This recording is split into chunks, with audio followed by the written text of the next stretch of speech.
Praise the lord. Bible గ్రంథంలో మొట్టమొదటిగా పెద్ద వర్షం పడింది. వర్షం అనగా చెప్పకూడదు, కానీ దాన్ని పెద్ద ప్రళయంగా ఎంచబడింది.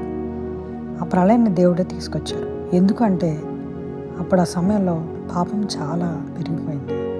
దేవుడికి వంశావళి ఈ లోకంలో ఉన్న అందరినీ నాశనం చేయాలి, వాళ్ళు చేసే పాపాలను అరికట్టాలి. ఏం చేయాలో అర్థం కాక దేవుడు ఇంకా పూర్తిగా సంహరించాలనుకున్నాడు. ఎవరైతే నీతిమంతులు యథార్థులుగా ఉంటారో వాళ్ళని మట్టుకే కాపాడాలనుకున్నాడు. అప్పుడు దేవుడు నోవహు దగ్గరికి వచ్చాడు.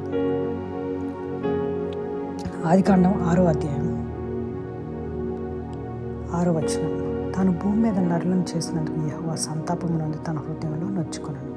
ఆమె దేవుడు ఎంత బాధపడ్డాడంటే, ఎందుకురా బాబు వీళ్ళని చేశాను అనేసి అంత బాధపడ్డాడంట. అయితే నోవహు ఎంచుకున్నాడు దేవుడు. ఎందుకంటే నోవహు దేవుని దృష్టిలో కృప పొందే ఉన్నాడంట. ఎందుకంటే ఆయన నీతిమంతుడు, దేవునితో నడుస్తూ ఉండేవాడంట, దేవుడితో మాట్లాడుతూ ఉండేవాడంట. దేవుడు చెప్పే ప్రతిదానికి అవును ప్రభా నేను చేస్తాను, నీ చిత్తమే ప్రభా, నువ్వు చెప్పావు కదా నేను చేస్తానని ఆయనకి తల ఒగ్గి ఆయన్ని వెంబడించాడు, దేవుడిని వెంబడించాడు. దేవుడికి అది నచ్చి నోవహుని ఎంచుకున్నాడు. నోవహును మాత్రమే కాదు, కానీ నోవహుకు వెళ్ళి ఈ లోకమంతా వెళ్ళి అక్కడున్న ప్రదేశం అంతా వెళ్ళి ప్రకటించమన్నాడు. మరి ప్రళయం వస్తుంది, ఎవరైనా రక్షింపడతారని, ఎవరైనా ఈ ఓడలోకి రండి, నేను ఓడ తయారు చేస్తాను. కానీ ఎవరు నమ్మలేదు, అందరూ నవ్వారు. అలాగే మరి ఇప్పుడు కూడా దేవుని రాకడ వస్తుందని అనేక చోట్ల అనేక మార్లు మనం వింటూ ఉంటాం.